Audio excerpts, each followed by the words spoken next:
Ku sujud dan berterima kasih. Mari kita tundukkan kepala. Kami berterima kasih Tuhan untuk tahun yang baru yang Engkau berikan kepada kami.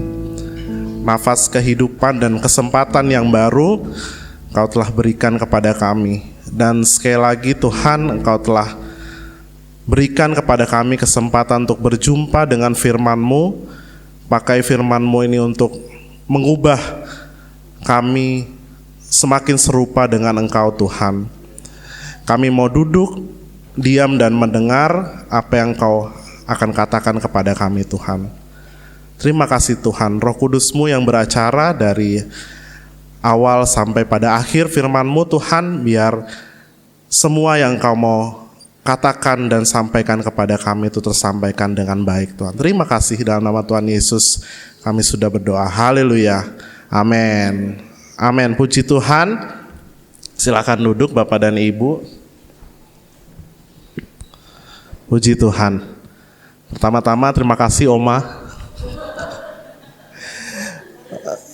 Dan sekali lagi selamat tahun baru untuk Bapak Ibu yang hadir pada kesempatan kali ini. Happy New Year. Tentu saya mengucapkan terima kasih kepada Bapak Ibu Gembala yang telah memberikan kesempatan kepada kami yang datang ya dari Jakarta pulang kampung gitu ya. Dan kenapa saya katakan begitu, karena ya ini bukan tempat yang asing buat saya ya. Saya rasa terakhir saya bicara di depan umum di depan sidang jemaat Allah ini adalah saat opa saya berpulang. Ya. Itu terakhir kali saya bicara secara umum, ya beri kesan pesan. Jadi cukup haru ya. Kemarin waktu kami tinggal di Pastori, ya melihat foto-foto opa dan oma gitu ya, saya terharu gitu ya, dan bersyukur sampai sekarang Tuhan masih menyertai kita, gereja ini dan tentu keluarga besar Pendeta Kastanya. Ya, dan tentu Ibu dan Bapak Gembala yang meneruskan pelayanan di sini. Jadi puji Tuhan, kita semua dalam berkat Tuhan yang luar biasa, Bapak Ibu. Ya. Kita akan mulai tahun yang baru ini dan minggu yang baru dengan firman Tuhan yang saya rasa kita sudah baca setiap tahun ya, terutama di tanggal 1. Kita buka di Kejadian 1 ayat 1 sampai 3. Kejadian 1 ayat 1 sampai 3. Iya, ayat 1, pada mulanya Allah menciptakan langit dan bumi. Ayat 2, bumi belum berbentuk dan kosong, gelap gulita menutupi samudra raya, dan roh Allah melayang-layang di atas permukaan air. Ayat 3, berfirmanlah Allah, jadilah terang, lalu terang itu jadi. Kemudian saya ingin kita ke Yohanes 1 ayat 1 sampai 3. Dikatakan pada mulanya adalah firman. Firman itu bersama-sama dengan Allah, dan firman itu adalah Allah. Ayat 2, ia pada mulanya bersama-sama dengan Allah. Ayat 3, segala sesuatu dijadikan oleh dia, dan tanpa dia tidak ada sesuatu pun yang telah jadi dari segala yang telah dijadikan. Bapak Ibu, Alkitab atau firman Tuhan ya bukan hanya sekedar cerita apa kalau kita dulu dibacakan ya 1001 malam gitu ya, kisah-kisah yang penuh dengan nilai moral yang harus kita taati atau apa yang kita pelajari dari kisah-kisah tersebut, bukan. Tapi lebih dari itu, Alkitab atau firman Tuhan adalah kisah atau pesan mengenai apa yang Allah telah lakukan bagi kita, ya. Terutama kalau kita lihat di Kejadian 1, ya, diberikan kepada kita gambaran bahwa Allah adalah Allah yang menciptakan, ya. Tapi kalau kita lihat lebih detail, ya, kita akan belajar hari ini mengenai 3 hal justru yang sudah ada dan telah ada sebelum penciptaan, ya, sebelum penciptaan, ya. Jadi itu tema kita pada pagi hari ini, ya. Di Kejadian 1 ayat 1 sampai 3 tadi kita melihat bahwa ada 3 hal, ya, yang ada terlebih dahulu sebelum penciptaan. Yang pertama ada Allah, yang kedua ada kasih, dan yang ketiga ada kegelapan. Ya, nah kita akan masuk satu persatu, ya, dari poin tersebut, ya. Ada Allah, ada kasih, dan adanya kegelapan. Nah, Bapak Ibu tadi kita sudah baca, ya, pada mulanya Allah. Pada mulanya Allah. Sehingga kalau kita lihat Allah sudah ada sebelum penciptaan. Ya, Allah sudah ada sebelum penciptaan. Jadi Allah sendiri tidak mempunyai permulaan. Allah sendiri tidak dicipta melainkan mencipta. Ya. Jadi semua penciptaan, semua keadaan itu berakar dari Allah. Nah, apa implikasinya? Apa kemudian yang bisa kita pelajari dari sini, Bapak Ibu? Ya. Nah, sebelum saya ke situ, ya, ada seorang tokoh filsuf yang terkenal dari Prancis, namanya Jean-Paul Sartre, ya, atau ya kalau tulisannya Sartre, ya. Nah, beliau itu seorang ateis, ya, tidak percaya sama sekali dengan Allah. Nah, tapi ya dari Sartre kita belajar, ya, dia mengatakan bahwa akan ada perbedaan bagi seseorang yang percaya atau tidak percaya terhadap Allah, ya. Nah, Sartre menyamakan manusia itu, ya, seperti pisau dapur, ya, atau pisau roti, ya. Nah, kalau orang percaya pada Allah, ya, dia akan mengetahui tujuan dari penciptaannya. Ya, apa maksudnya? Ya. Kalau maksud sebuah pisau roti diciptakan, diproduksi tentu untuk memotong roti. Ya. Bukan untuk mengukir kayu, ya, atau bukan untuk mengukir batu, memotong berlian dan sebagainya, bukan. Ya. Nah, maka akan ada, ya, tujuan ilahi bagi Allah menciptakan sesuatu, ya, menciptakan Bapak Ibu di sini, ya, akan ada tujuannya. Nah, Bapak Ibu, ateisme di abad ke-18 itu menghapus Allah sepenuhnya dari konstruksi berpikir ini, ya, dari pemikiran bahwa Allah itu ada di dunia. Nah, memang, ya, akan ada yang namanya, kalau Sartre bilang, ya, kebebasan, sehingga nggak ada Allah, berarti bebas, ya, melakukan apapun. Nah, tapi ini yang menjadi permasalahan. Ya. Seiring dengan ateisme itu berkembang, ya, hak asasi manusia itu juga naik. Manusia merasa, ya, ini loh hal yang benar, A, B, C, D, menghargai kehidupan dan lain sebagainya. Tapi ini menjadi bertolak belakang. Kenapa? Karena kalau tidak ada Allah, bagaimana kita mengetahui apa yang benar dan apa yang baik?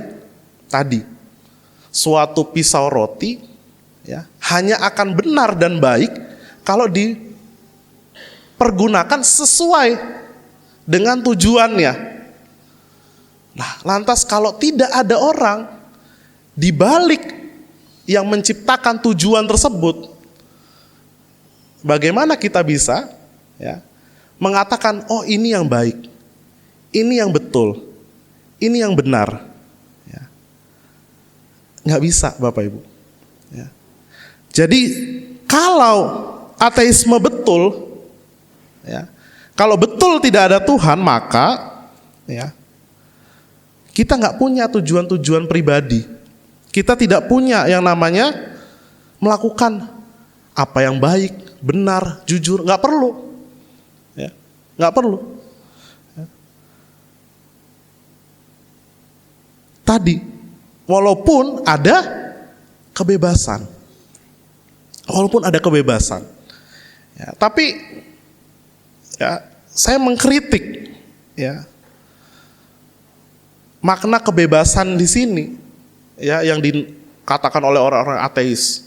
Kita bebas ya menentukan arah, menentukan tujuan. Justru ya kita kehilangan arah dan kehilangan tujuan. Ya, kita kehilangan arah dan kehilangan tujuan. Ya. Bayangkan ya, apa sih misalnya yang kita lihat bebas? Burung ya misalnya. Dia bisa terbang kemanapun dia mau. Ya. Tapi bayangkan Bapak Ibu, kalau burung itu sesuka hatinya gitu ya, dan melawan kodratnya, dia maunya jalan. Ya. Dia maunya jalan.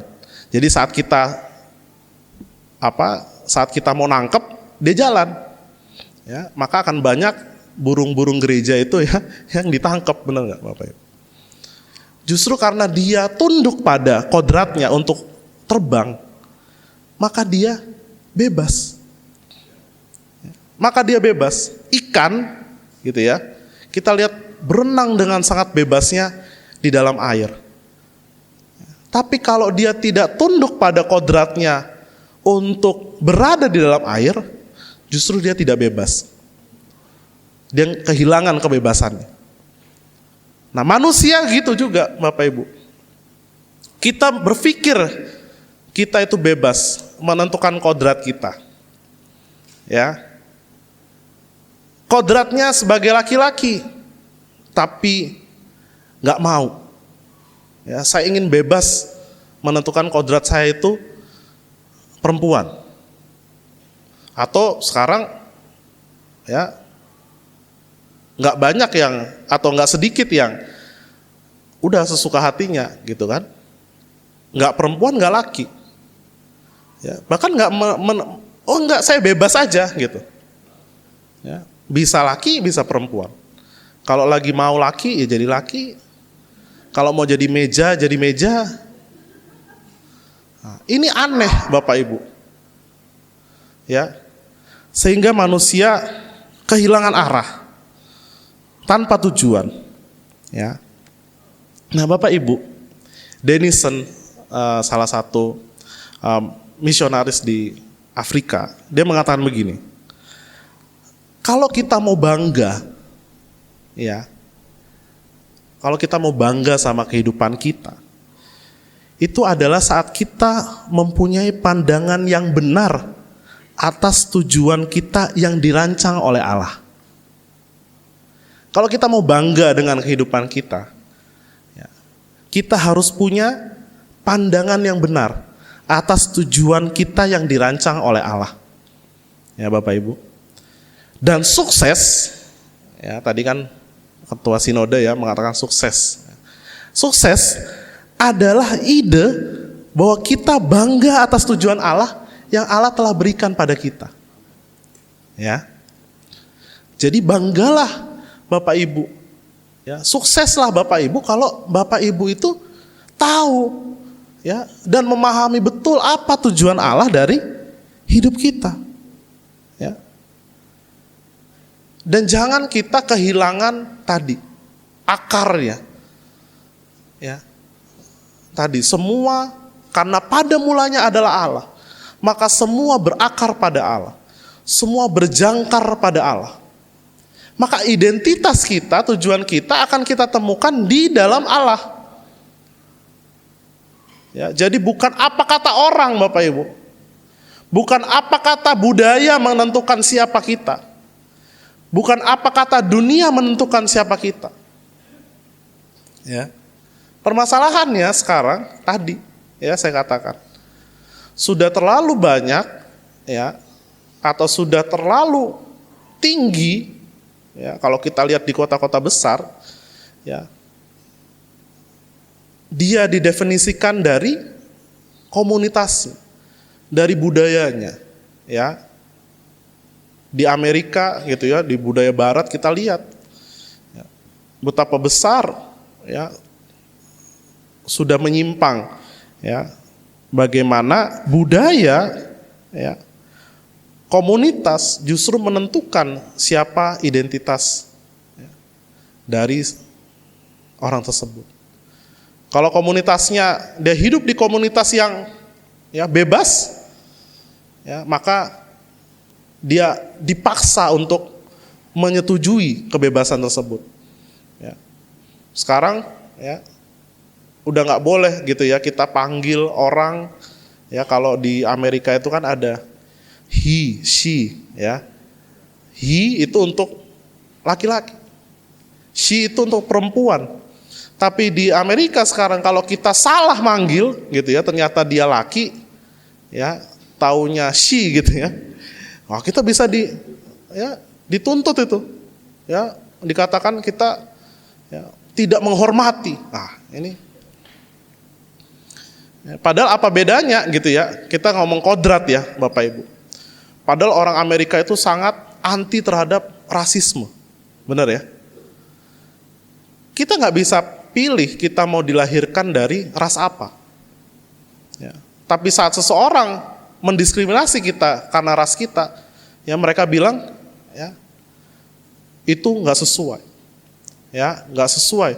Tapi kalau ya, dia dilahirkan dari kodratnya ya laki-laki, tapi orang nggak, dia maunya dipanggil berbeda, itu dibilang, ya itu sesuai dengan hak asasi. Nah ini ya sudah keliru ya Bapak Ibu ya. Nah apa implikasinya Bapak Ibu untuk kita, apa yang bisa kita praktekkan? Artinya kita harus tahu tujuan kita ya. Firman Tuhan sudah memberitahukan ya tujuan-tujuan yang umum untuk kita manusia ya, dan sudah ada petunjuk untuk kita hidup ya. Tapi tadi ya, ada tujuan-tujuan yang khusus yang hanya bisa kita tahu, ya, hanya bisa kita paham saat kita mendekat pada Sang Pencipta. Ya, ada tujuan-tujuan yang khusus, ya, yang mana kita harus membangun hubungan yang intim dengan Tuhan. Nah, itu yang pertama, bahwa sebelum penciptaan ada Tuhan, ada Allah. Ya, pada mulanya Allah.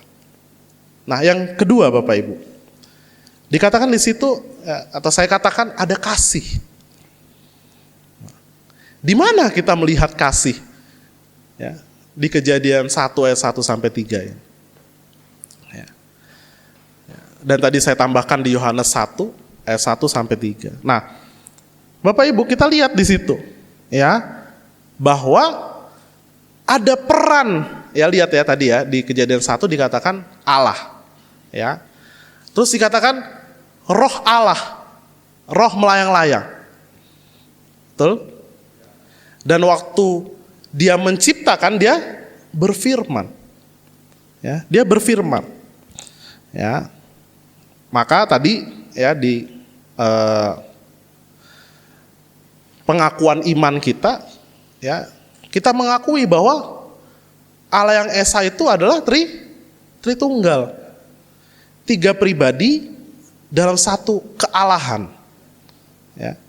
Nah, Bapak Ibu, Allah yang ada sebelum dunia diciptakan adalah Allah Tritunggal. Jadi mereka ya yang menciptakan dunia ini. Ya. Nah, apa implikasinya? Apa yang kemudian bisa kita perhatikan di sini? Ya. Bahwa yang pertama, ada hubungan saling mengasihi. Ada hubungan saling mengasihi antara Allah Bapa, Allah Anak, dan Allah Roh Kudus. Ya. Bapak Ibu, ini yang membedakan kita dengan ajaran-ajaran yang lain. Ya. Agama lain ya menyebutkan ya hanya satu pribadi. Ya, sedangkan kita kekristenan satu Allah namun tiga pribadi. Ya, apa dampaknya? Ya. Bapak Ibu, ya, kita katakan misalnya kasih. Ya, mengasihi itu harus ada objeknya. Ya, harus ada yang lainnya. Ya, kalau cuma mengasihi diri sendiri, ya, satu orang saja mengasihi sendiri gitu, ya, itu bukan kasih. Ya. Itu rakus gitu ya namanya. Tapi kalau kita ada orang lain, itu namanya mengasihi. Ya, nggak usah mengasihi, bilanglah komunikasi. Berbicara. Berbicara itu harus ada orang lain. Nah, ini yang membedakan kita dengan agama-agama yang lain, ajaran-ajaran yang lain. Ya. Kalau dibutuhkan objek, ya, untuk dia berbicara, Tuhan berarti butuh sesuatu. Allah butuh sesuatu, dia tidak sempurna. Tapi dalam kekristenan justru sangat sempurna. Sebelum bahkan dunia diciptakan, mereka sudah saling mengasihi. Mereka sudah saling berbicara, saling berkomunikasi satu sama yang lain. Nah, hal yang bisa kita pelajari juga adalah kasih sudah ada sebelum penciptaan. Ya, jadi kasih, ya, sebelum ada kuasa untuk mencipta. Perhatikan Bapak Ibu. Di agama yang lain, di ajaran yang lain, ya, dia perlu kuasa terlebih dahulu untuk menciptakan. Baru dia kemudian mengasihi. Tapi tidak seperti itu dalam kekristenan. Ya, di dalam kekristenan, kasih terlebih dahulu. Yang sudah terlebih dahulu ada. Ya, Allah adalah kasih. Barulah dari kasih itu keluar kuasa untuk menciptakan. Ya, keluar kuasa untuk menciptakan. Ya. Yohanes 17 ayat 24. Bagian B ya. Engkau berikan kepadaku sebab engkau telah mengasihi aku sebelum dunia dijadikan. Jadi sebelum dunia dijadikan, ya, ada hubungan antara tiga pribadi Allah ini. Ya. Jadi sebelum ada kasih, sebelum ada dunia, kasih itu sudah terlebih dahulu ada. Ya. Maka dari situ datang kuasa untuk menciptakan. Ya, jadi semesta diciptakan dari kasih. Nah, Bapak Ibu, kita hidup dalam budaya di mana kasih bukan yang terutama, namun kuasa yang terpenting. Lihat perbedaannya. Kasih bukan yang utama, tapi kuasa yang lebih penting. Ya, kuasa untuk menghasilkan uang, kuasa untuk memerintah, politik dan lain sebagainya. Bapak Ibu lihat semua di berita lah. Ya. Gak penting itu yang namanya persahabatan, gak penting itu yang namanya loyalitas, orang bisa ditusuk dari belakang kapanpun. Gak penting yang namanya ikatan pernikahan, ya. Gak penting yang namanya keluarga dan lain sebagainya. Nah, ini yang menjadi masalah. Ya. Dan tadi dunia mendefinisikan, dunia yang menciptakan kembali apa arti kasih. Padahal bukan itu makna kasih yang sesungguhnya. Praktisnya, dahulukan kasih dibandingkan kekuasaan. Dahulukan kasih di sebelum kekuasaan. Ya. Dahulukan hubungan keluarga dibanding karir. Dahulukan ya komunitas gereja dibanding hal-hal lain. Itu maknanya. Ya, kalau kita mau mendahulukan kasih dibanding kekuasaan. Ya. Nah, selain itu kita bisa lihat bahwa ada natur, ya, apa hakikatnya daripada kasih. Ya.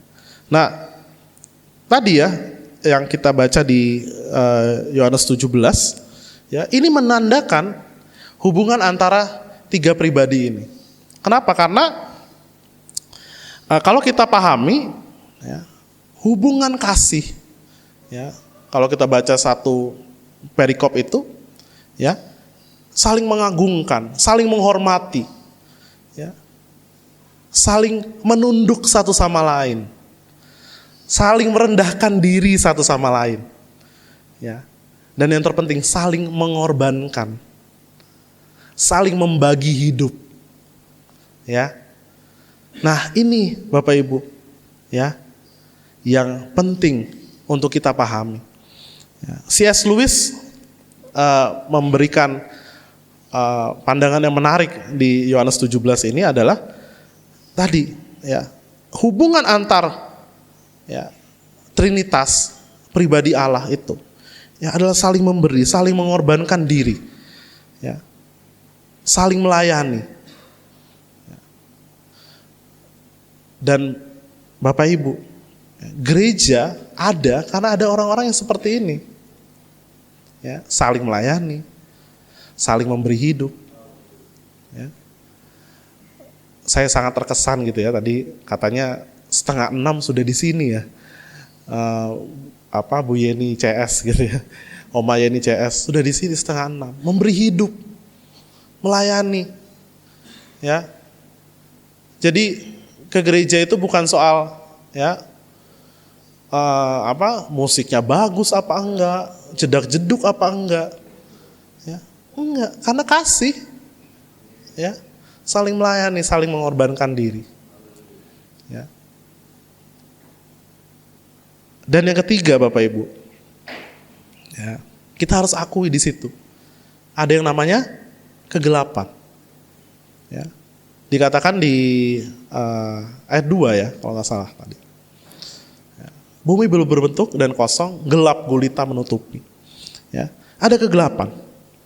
Nah, yang menarik di ayat 3 itu langsung ya dikatakan, maka berfirmanlah Allah. Ya, lalu terang itu jadi. Jadi kegelapan dikontraskan dengan firman Allah yang menandakan terang, yang menjadikan terang. Jadi saat Allah berbicara, saat Allah berfirman, maka datang keteraturan, datang ketertiban di situ, ya, datang terang. Nah, Bapak Ibu, ya, untuk menjelaskan ini, ya,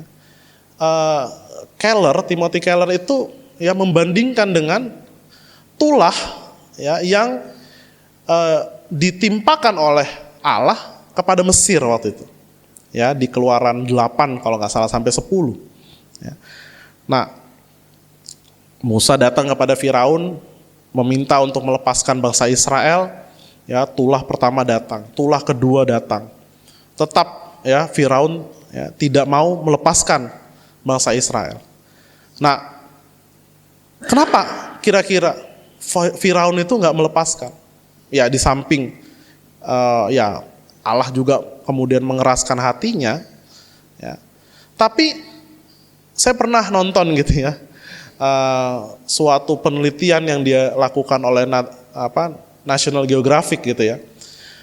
Tulah-tulah itu sepertinya, ya, hal-hal yang natural, seperti bencana alam gitu ya. Coba Bapak Ibu sekarang kalau ada belalang gitu ya, maka sekarang orang mikirnya apa? Oh, ini pasti ada penyebabnya, ya, ini dan itu. Ya. Kenapa gitu ya kita kalau mikir, kenapa nggak Musa atau minta Tuhan untuk yang benar-benar nggak bisa dibantah gitu ya, piramidanya terbang gitu atau apa kan?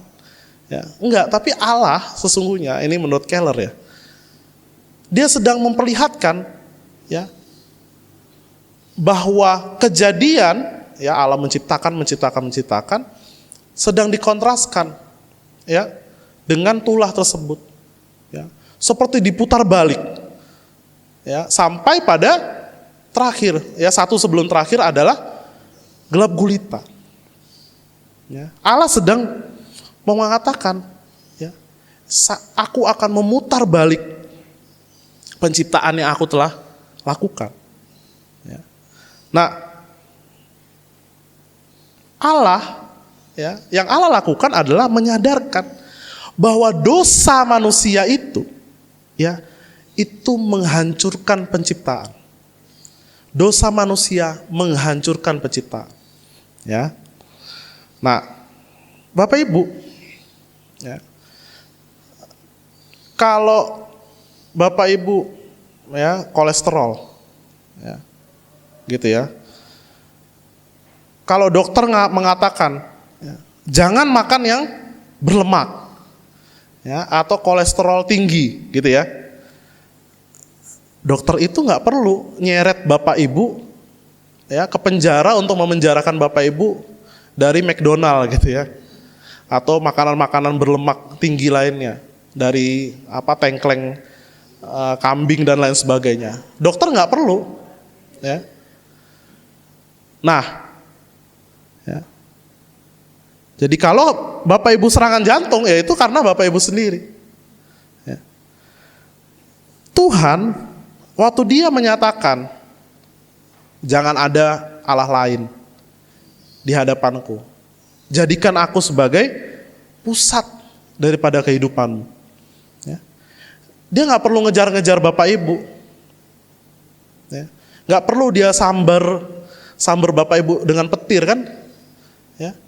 Enggak. Tapi kita sendiri yang menyebabkan kerusakan. Kalau kita taruh harta, kalau kita taruh ketenaran sebagai pusat daripada kehidupan kita, apa yang terjadi? Lama-kelamaan badan kita sakit. Kenapa? Karena kita kerja berlebihan. Ya. Lama-lama apa? Apalagi yang rusak?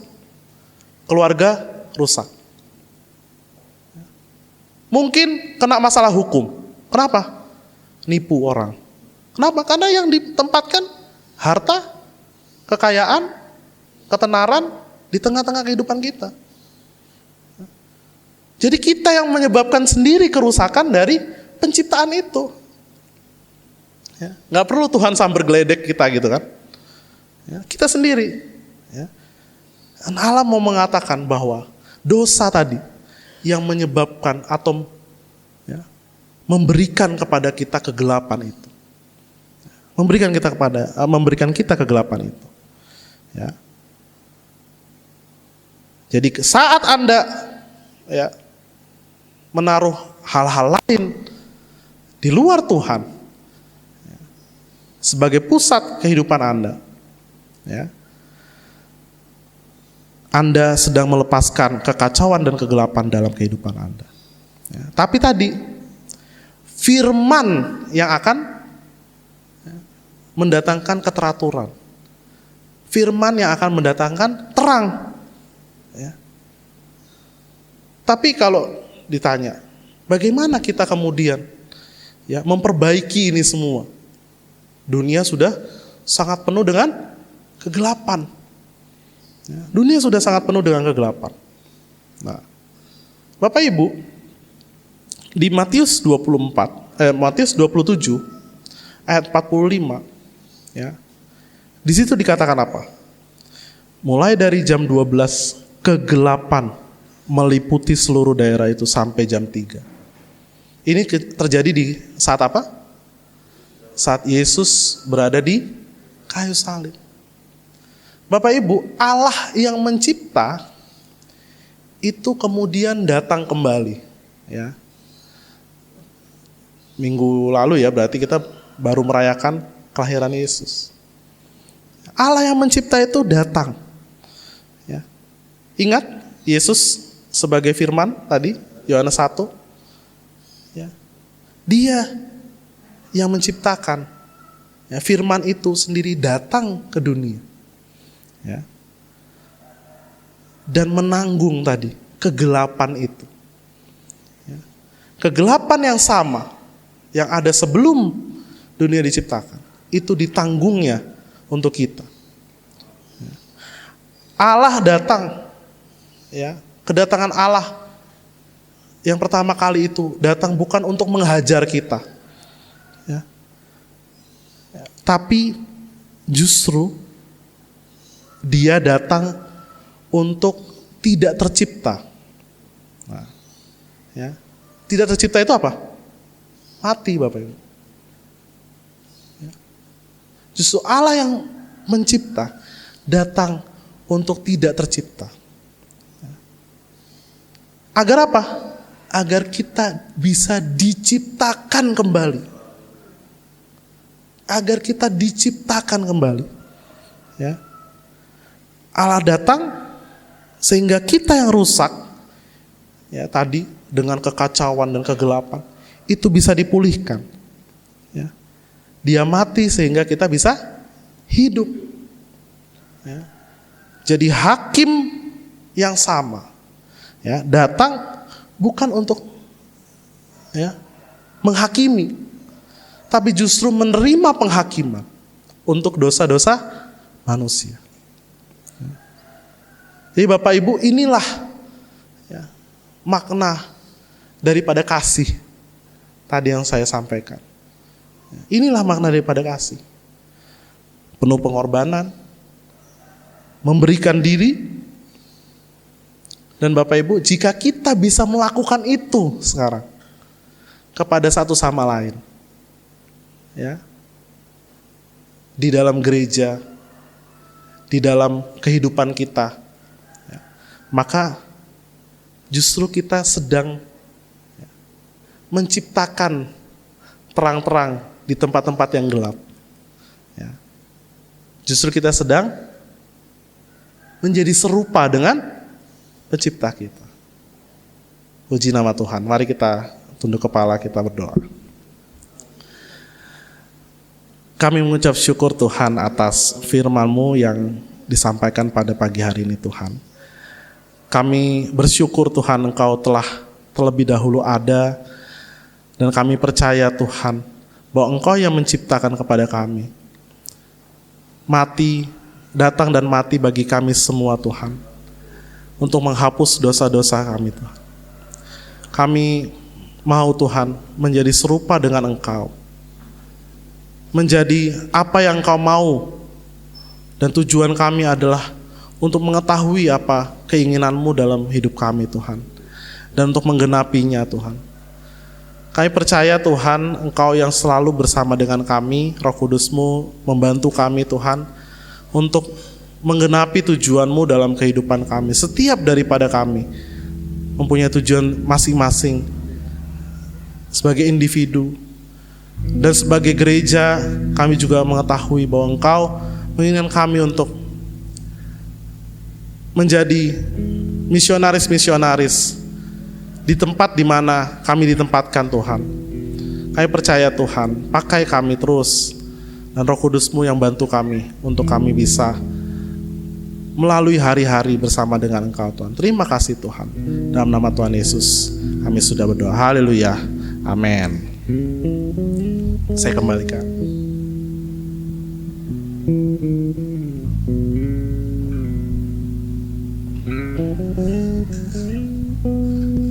Puji Tuhan, shalom saudara. Terima kasih Pak Kastanya, Efraim Jordi Kastanya, untuk firman yang luar biasa hari ini. Saudara, Ibrani 11 ayat 6 berkata bahwa tanpa iman tidak mungkin orang menyenangkan Allah. Amin. Dan saudara, barang siapa berpaling kepada Allah, ia harus percaya bahwa Allah itu ada, sebab Allah memberi upah kepada orang yang sungguh-sungguh mencari Dia. Ayat 1 berkata, iman adalah dasar dari segala sesuatu yang kita harapkan dan bukti dari segala sesuatu yang tidak kita Lihat, ayat 3 berkata, karena iman kita mengerti bahwa alam semesta diciptakan oleh firman. Sebab kita, karena iman itu, akhirnya kita percaya, ya, bahwa yang kelihatan diciptakan oleh yang tidak kelihatan. Anda orang-orang yang diberkati, amin. Saudara, apakah kita percaya bahwa kuasa Allah tetap ada dan Allah terus mengasihi kita? Amin. Tadi kita membaca pengakuan iman, kita percayakan kesembuhan ilahi. Nah, saudara, setelah mengadakan perjamuan kudus, ya, setelah saudara-saudara memberikan perpuluhan, saya mengundang saudara-saudara yang ingin doakan untuk maju, ya, nanti ya. Saudara-saudara, ada 2 sakramen yang dilakukan oleh GBI, ya, gereja-gereja reformis melakukan ini, yaitu sakramen perjamuan kudus dan baptisan air. Sakramen perjamuan kudus 1 Korintus 11, baptisan air Matius 28 ayat 6 atau 7, ya. Matius 19:20, ya. Baptislah mereka, saudara, karena ini perintah Tuhan, saudara, amin. Jadi nanti setelah kita melakukan perjamuan kudus, saudara-saudara dipersilakan untuk memberikan perpuluhan. Setelah itu saya membuka mimbar bagi saudara yang ingin didoakan, ya, karena kita punya iman, ya, kita percaya, saudara, bahwa segala kelemahan tubuh kita, ya, segala masalah kita percaya. Bersama dengan persekutuan orang percaya, kita percaya ada mujizat, amin, saudara. Disebut sakramen sebab rahmat keselamatan, tanda rahmat keselamatan yang kelihatan itu menghadirkan rahmat yang tidak kelihatan. Kita percaya, saudara, kita beriman, amin. Kalau kita bisa percaya bahwa alam semesta itu kita lihat diciptakan dari yang tidak kelihatan, maka iman yang sama, ya, hari ini, ya, sambil kita melakukan sakramen itu akan menghadirkan rahmat keselamatan bagi kita semua, amin. Kesembuhan, ya, pemulihan hubungan, jalan keluar, terobosan, bahkan ikatan-ikatan dosa, ya, belenggu-belenggu dosa bisa dipatahkan kalau kita bersama-sama percaya hari ini, amin. Puji Tuhan. Mari para petugas dipersilahkan.